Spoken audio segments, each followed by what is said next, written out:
자, 여러분 반갑습니다. 오늘은 소단원이 이야기로 표현하기, 생각 깨우기, 그리고 본문 학습으로서 박지원의 양반전을 함께 배워보도록 하겠습니다. 저는 세종특별자치시교육청 소속 고은중학교 교사 권승중입니다. 만나서 반갑습니다. 네, 오늘은 여러분들과 함께 교과서 몇 쪽을 보시면 되냐면 교과서 28쪽을 보면서 진행해 보도록 하겠습니다. 교과서 28쪽. 네, 28쪽을 보면 이런 점이 있어요. 풍자란 어떤 표현인가요? 라고 되어 있어요.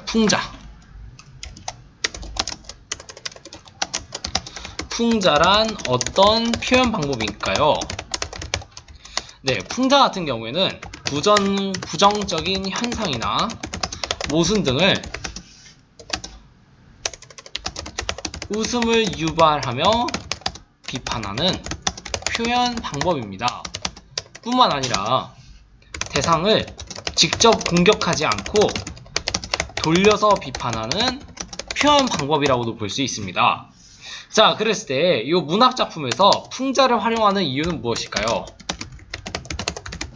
문학작품이 풍자를 활용하는 이유. 네, 그것은 직접 비판할 때보다 간접적으로 비판할 때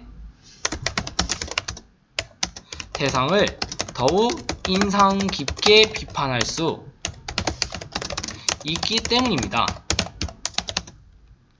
뿐만 아니라 웃음을 주면서도 현실을 바로 볼 수 있는 통찰력을 갖게 하기 때문이다 라고도 볼 수 있습니다. 결국 풍자라는 것은 부정적인 현상이나 모순 등을 웃음을 유발하며 비판하는 표현 방법인 동시에 대상을 직접 공격하지 않고 돌려서 비판하는 표현 방법입니다. 그때 문학작품에서 풍자를 활용하는 이유는 더욱 인상 깊게 비판할 수도 있으면서 동시에 현실을 바로 볼 수 있는 통찰력을 갖게 하기 때문이라고 보시면 되겠습니다. 네, 이렇게 해서 여러분들과 함께 이 이야기를 표현하기 부분에서 배울 내용이 풍자에 대해서 함께 살펴보았습니다. 자, 다음으로 여러분들 교과서 30쪽을 보도록 하겠습니다. 여러분들 교과서로 30쪽 양반전을 보시면 되겠습니다. 네, 양반전을 보시죠.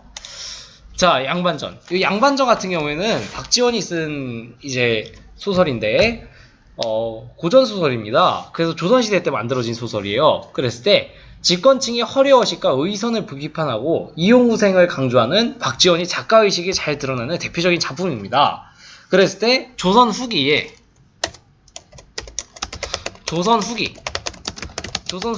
양반 사회를 신랄하게 풍자한 고전 소설이죠. 작가는 양반 신분을 매매하는 양반과 부자의 모습, 양반이 허례허식과 횡포가 드러나는 양반 매매 증서의 내용 등을 통해 무능하고 부도덕한 양반의 모습과 양반을 선망의 대상으로 삼고 신분 상승을 노리는 평민 계급을 함께 비판했습니다. 그래서 여기서는 이제 풍자가 나타나고 있는데 이런 양반 계층을 풍자하고 있는 것이죠. 함께 보시도록 하겠습니다. 자, 우선 처음입니다. 처음 부분.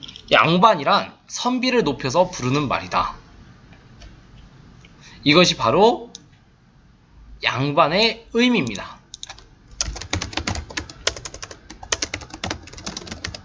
이 부분이 바로 양반의 의미입니다. 그래서 양반이란 선비를 높여서 부르는 말이다. 그래서 양반의 의미.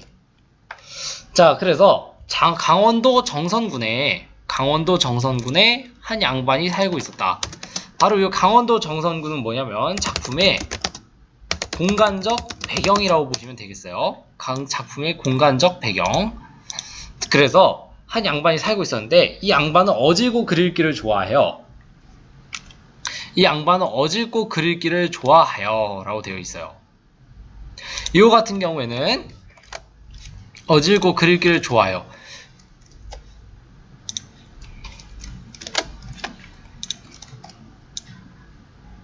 어질고 그릴기를 좋아해요. 이거 같은 경우에는 이제 어떤 걸 볼 수 있습니까? 그렇죠. 양반의 성격을 볼 수 있습니다. 양반의 성격.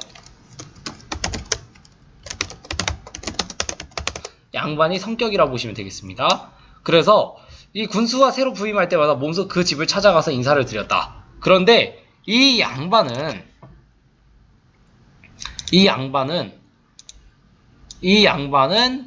가난하여 해마다 관청이 환골을 꾸어다 먹었다. 그 빚을 갚지 못하고 해마다 쌓여서 천섬에 이르렀다라고 얘기하고 있어요. 자, 그래서 이 부분 같은 경우에는 환곡을 빌리고들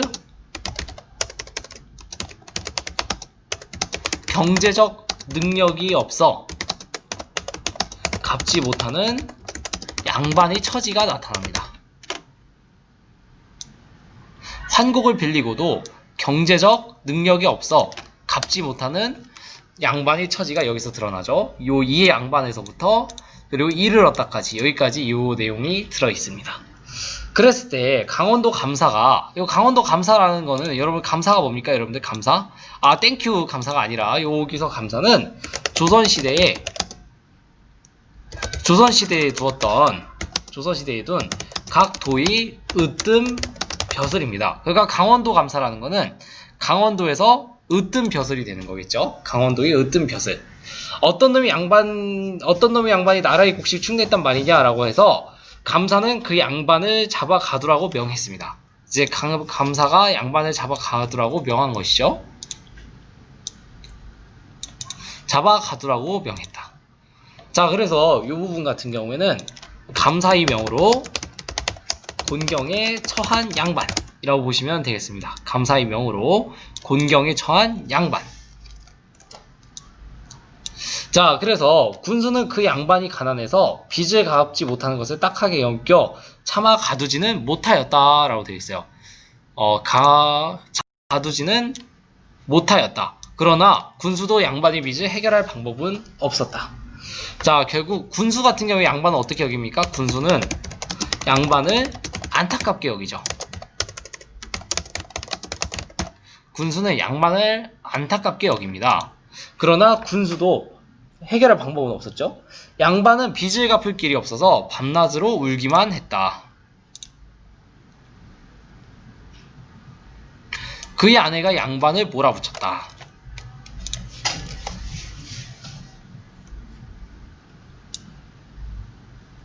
자, 봅시다.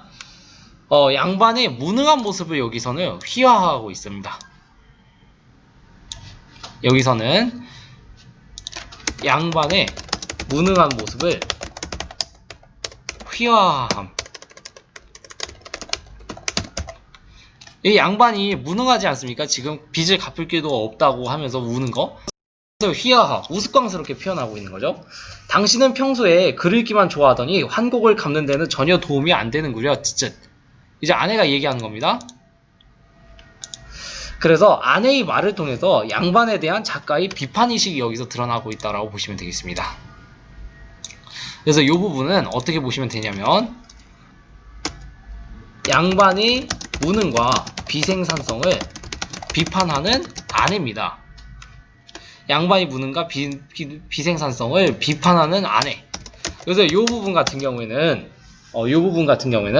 아내의 말을 통해 양반에 대한 작가의 비판의식이 드러납니다.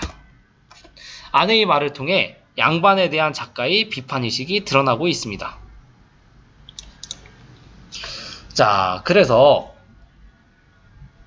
쯧쯧 양반이라니 한푼엄치도 안 되는 그놈의 양반이라고 하면서 여기서 아내는 계속 조롱하고 있죠. 쯧쯧 양반이라니 한푼어치도 안 되는 그놈의 양반. 그래서 아내는 계속 이제 이런 식으로 양반을 비난하면서 양반을 비난하고 조롱하는 아내라고 보시면 되겠습니다. 그래서 결국 여기까지 내용을 정리해보자면 한 가난한 양반이 환곡을 갚지 못해 곤경에 빠졌다 라고 정리해보실 수 있겠습니다. 환곡을 갚지 못해 곤경에 빠진 거죠. 자, 그래서 여기까지 내용이라 보시면 되겠습니다. 한 푼 어치도 안 되는 그놈의 양반. 자, 이제 중간 보도록 하겠습니다. 이제 여기부터 중간입니다. 그때 그 마을에 사는 부자가, 자, 이 부자 같은 경우에 여러분들도 알겠지만 경제적으로, 이 부자 같은 경우에는 경제적으로 부를 쌓은 평민이죠. 그래서 이 양반이 소문을 듣고서 가족과 의논하였습니다. 양반은 아무리 가난해도 늘 귀한 대접을 받고 우리는 아무리 가난하게 아무리 잘 살아도 천한 대접을 받는다. 그래서 무릎으로 길어가야 한다라고 이렇게 얘기하고 있죠. 그래서 이 부분 같은 경우에도 어떻게 볼 수 있냐면, 결국 돈이 많아도 양반이 아니어서 천대받는 현실입니다. 그래서 결국에는 당시 사회에 신분에 따른 차별이 있었음을 알 수 있습니다. 자, 그래서 여러분들이 이 부분을 선생님과 함께 정리해 보도록 하겠습니다.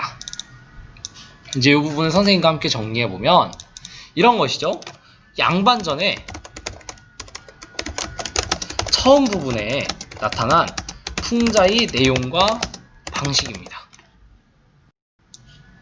양반전의 처음 부분에 나타난 풍자의 내용과 방식. 먼저 양반은 빚을 갚을 길이 없어서 밤낮으로 울기만 했다.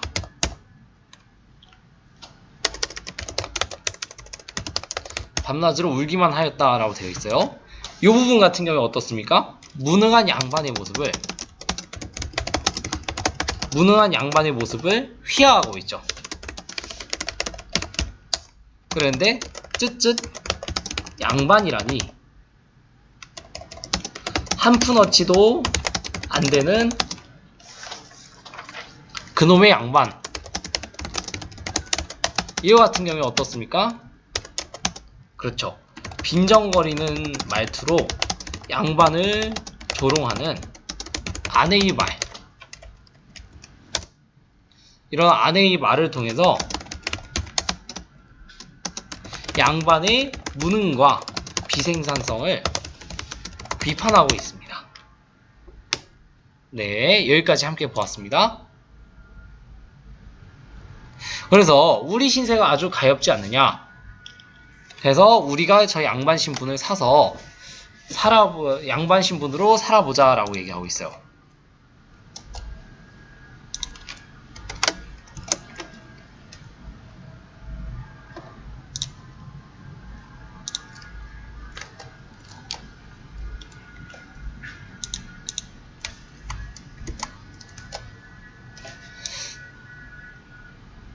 그래서 우리 신세가 가엾지 않느냐. 그래서 이 부분 같은 경우에는 경제적 능력이 있지만 신분 때문에 천대받는 처지에 대한 부자의 한탄입니다. 그래서 이 부분 같은 경우에는 경제적 능력이 있지만 신분 때문에 천대받고 있어요, 부자는. 그래서 이런 처지에 대해서 부자가 한탄하고 있는 겁니다. 그러니 우리가 그 양반을 사서 양반 신분으로 살아보자 라고 얘기했어요. 그러니 우리가 그 양반을 사서 양반 신분으로 살아보자. 자, 그래서 이거 같은 경우에는 돈으로 그럼 양반을 사고 팔 수 있다는 거예요, 없다는 거예요? 그쵸, 있다는 겁니다. 그래서 돈으로 양반 신분을 사고 팔 수 있었음이 드러나는 겁니다. 결국 신분 제도가 흔들리는 사회상을 반영하고 있는 것이죠. 신분 제도가 흔들리는 사회상을 반영하고 있습니다. 자, 그래서 군수는 결국에는 이제 양반이 이렇게 환곡을 모두 갚는 걸 보게 된 것이죠. 그래서 함께 보도록 하죠. 자, 그래서 군수는 양반이 1000섬이나 되는 환곡을 모두 갚자 놀랐다. 그래서 양반을 찾아갔다. 그런데 양반이 번거지에 잠방이를 입고 그리고 소인소인 하는 겁니다. 그래서 군수를 제대로 쳐다보지도 못하였다 이렇게 되어 있어요. 자, 이렇게 보면 여기는 무슨 내용이냐면 부자에게 양반 신분을 팔았기 때문에 평민처럼 행동하는 양반의 모습이 나타나고 있습니다. 부자에게 양반 신분을 팔았기 때문에 평민처럼 행동하는 양반.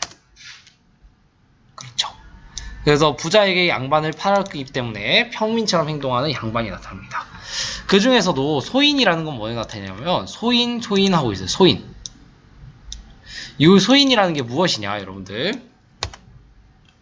이 소인이라는 것은 신분이 낮은 사람이 자기보다 신분이 높은 사람을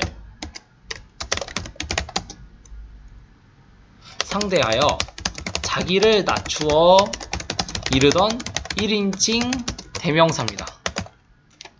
그러니까 결국 무슨 소리냐면 양반이 이제 양반 신분을 팔았기 때문에 신분이 높은 사람이 된 거예요, 군수가. 그래서 자기를 낮추어서 소인이라고 부르는 겁니다.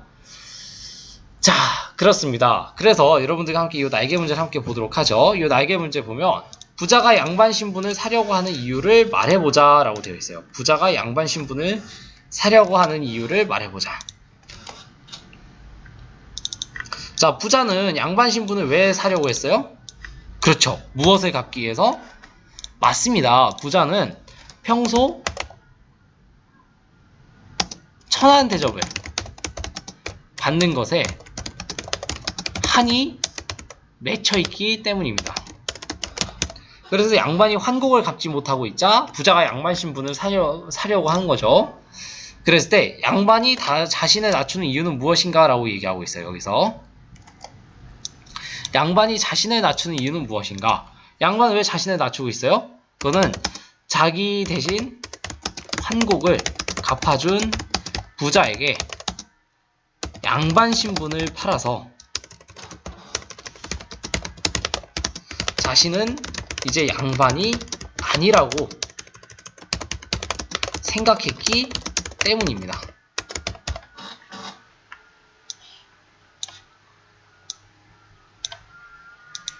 그래서 이 양반 같은 경우에는 이제 부자에게 양반 신분을 팔았기 때문에 자신은 이제 양반이 아니라고 생각했기 때문에 소인 소인 이러면서 낮춰 말하는 거죠. 자, 그래서 보도록 하겠습니다. 자, 다음 쪽 보도록 하죠. 자, 그래서 그러니 고을 사람들을 불러 모아서 증인으로 세우고 증서를 만들어서 양반을 사고 판 일을 모두에게 알리도록 하자. 나도 당연히 증서에 서명을 하겠다라고 얘기했어요. 자, 이 부분 보시면, 이 부분 어떻게 보시면 되냐면, 이제 군수 같은 경우에 어떤 거예요? 그렇죠. 군수 같은 경우에는 양반과 부자에게 양반 신분 매매를 증명할 증서를 작성할 것을 제안하는 군수의 모습이 나타나고 있습니다. 양반과 부자에게 양반 신분 매매를 증명할 증서를 작성할 것을 제안하는 군수. 자, 그래서 여러분들 보시면 알겠지만 조선시대의 계급에 대해서 여러분들이 살펴볼 필요가 있습니다. 조선시대의 계급. 조선시대의 계급은 산농공상이라고 이야기했습니다. 산농공상. 산농공상이라는 게 뭐냐면 선비, 농부, 공장, 상인입니다. 이게 무슨 소리냐면 여러분 여기서 공장이라는 거는 여러분들 기계 만드는 공장이 아니라 공장은 수공업에 종사하던 장인입니다. 결국 요 선비 같은 경우에는 이제 부자에게 요 양반, 그러니까 요 선비 양반은 이제 부자에게 자신의 양반 신분을 팔게 되었으니까 이제 소인이 된 것이죠. 소인이라고 이야기하는 것이죠. 자, 그래서 군수는 관청으로 돌아와서 고을의 양반과 농사꾼, 장인, 장사치들까지 모두 불러 모았다. 그래서 여기 나오는 요 양반, 방금 이런 것들이 바로 아까 선생님이 얘기했던 장인, 장사치들. 이런 것들이 바로 무엇입니까? 바로 조선시대의 계급입니다. 조선시대의 계급. 바로 무엇이라고 여러분들 네 글자? 그렇죠. 산농공상. 산농공상을 이야기하는 것입니다. 자, 그래서 부자를 높은 자리에 앉히고 양반을 낮은 자리에 세워두고는 다음과 같이 증서를 작성하였다. 부자를 높은 자리에 앉히고 증서를 작성하였다. 왜 이렇게 부자를 높은 자리에 앉혀놓고 양반은 낮은 자리에 세워뒀을까요, 여러분들? 왜 그랬을까요? 그렇죠. 요 같은 경우에는 양반 신분이 매매로 양반과 부자의 신분이 바뀌었기 때문입니다. 양반과 부자의 신분이 바뀌었기 때문이라고 보시면 되겠습니다. 그래서 양반을 낮은 자리에 앉혀놓은 것이죠. 자, 그래서 양반전에 나타난 사회적 배경에 대해서 함께 보도록 하겠습니다. 이런 양반전에 나타난 사회적 배경. 양반전에 나타난 사회적 배경. 그래서 경제적으로 몰락하는 양반이 생겨납니다. 뿐만 아니라 양반이 권위 높아졌어요? 낮아졌어요? 그쵸. 양반이 권위가 점차 사라지고 있죠. 뿐만 아니라 사회경제적으로 성장하는 평민 계층이 등장합니다. 그래서 궁극적으로 어떻게 됩니까? 엄격했던 신분 질서가 붕괴하기 시작합니다. 라고 보시면 되겠습니다. 자, 다음 쪽 보도록 하죠. 자, 건룡 10년, 영주 21년 9월에 이 증서를 만드노라. 그래서 여기서 나타내는 증서는 무엇입니까, 여러분들? 여기서 말하는 증서? 요 증서는 과연 무엇일까요, 여러분들?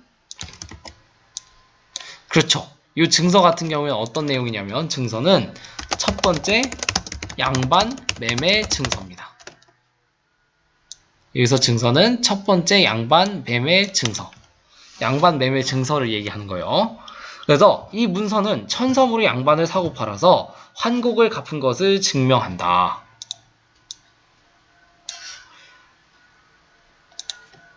자, 요거 같은 경우에는 문서를 작성하는 목적이다 라고 보시면 되겠어요. 문서를 작성하는 목적. 그래서 양반이란 여러 가지로 일컬어진다 라고 표현하고 있어요. 그 다음에. 그래서 좋을 대로 부르면 된다 라고 해서 여기 같은 경우에는 바로 양반의 다양한 호칭이라고 보시면 되겠습니다. 여기 같은 경우에는 양반의 다양한 호칭.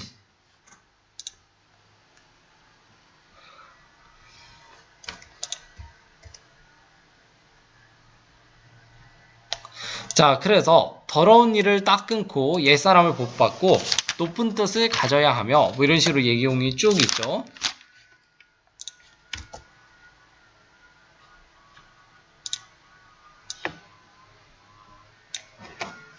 자, 요거 같은 경우에는 이제 뭘 하고 있는 거냐면 양반이 지켜야 할 덕목과 행실. 덕목과 행실에 대해서 설명하고 있습니다. 자, 그래서 얼음 위에 박 밀듯이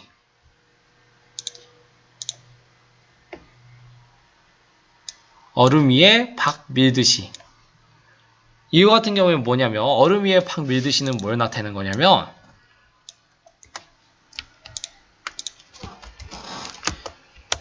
말이나 글을 거침없이 줄줄 내리 읽거나 내리외는 모양을 비유적으로 이르는 말입니다.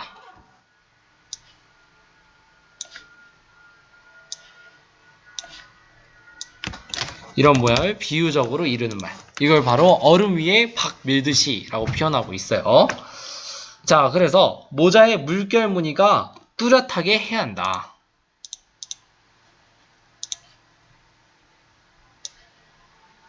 모자의 물결 무늬가 뚜렷하게 해야 된다. 요 같은 경우에 여러분들 뭘 엿볼 수 있을까요? 이걸 통해서 그렇죠. 거칠애를 중요시하는 모습이라고 보시면 되겠습니다. 거칠애를 중요시하고 있어요. 그래서 거칠애를 중요시하는 모습. 자, 손에 돈을 쥐지 말고 쌀값을 묻지 말고 더워도 버선을 벗지 말고.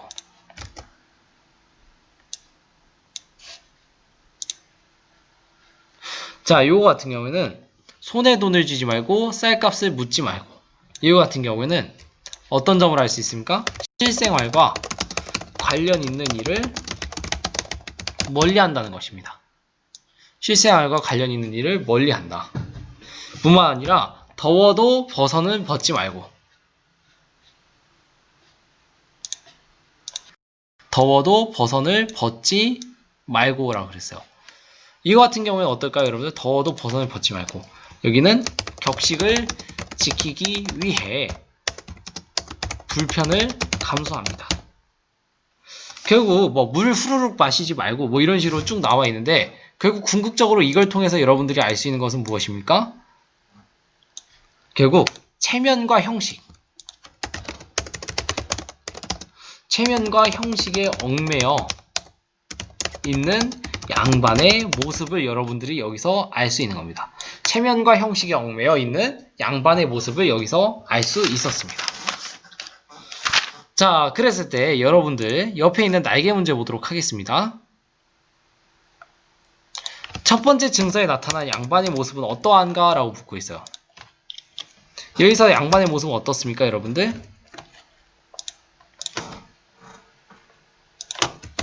언행을 조심하고 예의범절을 엄격하게 지켜야 한다.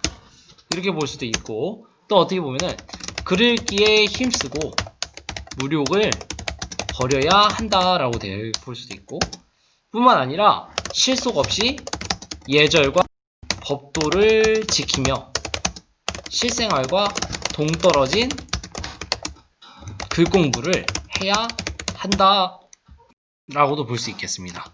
자, 이런 점들이 첫 번째 증서에 나타나고 있죠. 화가 난다고 아내를 때리지 말고 그릇을 내던지지 말고 뭐 이런 식으로 해서 여기서 나오는 겹불, 추워도 하루에 겹불을 쬐지 말고 라고 그러고 있어요. 겹불. 겹불 같은 경우에는 뭘 나타내는 거냐면 얻어 쬐는 불입니다. 여기 나오는 겹불. 이 겹불 같은 경우에는 얻어서 쬐는 불이에요. 그래서 이렇게 해서 서명함이라고 하면서 끝내고 있습니다. 결국 여기까지 해서 여러분들 뭘 알 수 있었냐면 첫 번째 양반 증서의 매매 증서의 내용과 풍자 대상을 여러분들 살펴볼 필요가 있어요.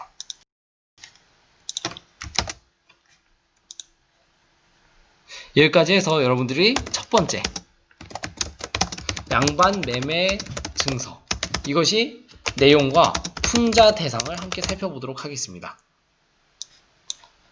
내용과 풍자 대상을 살펴보면 양반으로서 지켜야 할 덕목과 행실을 나열하고 있습니다. 뿐만 아니라 체면을 지키기 위해 그러한 허례허식에 얽매여 있는 양반의 모습이 나타납니다.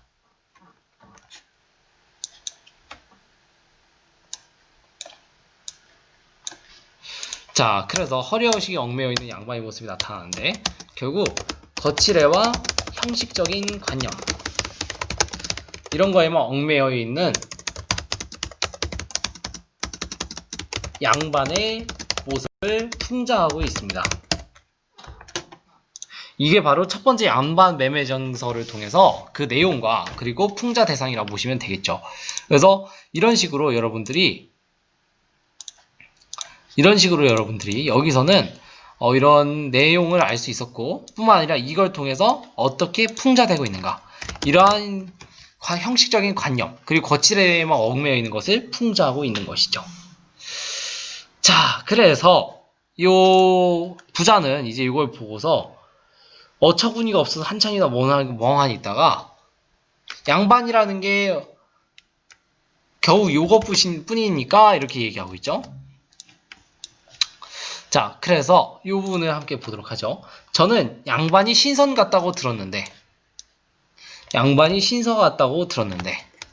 자, 요거 같은 경우에 여러분들 뭘 알 수 있냐면, 이 부분을 통해서 양반이 누리는 특권에 대한 부자의 생각입니다.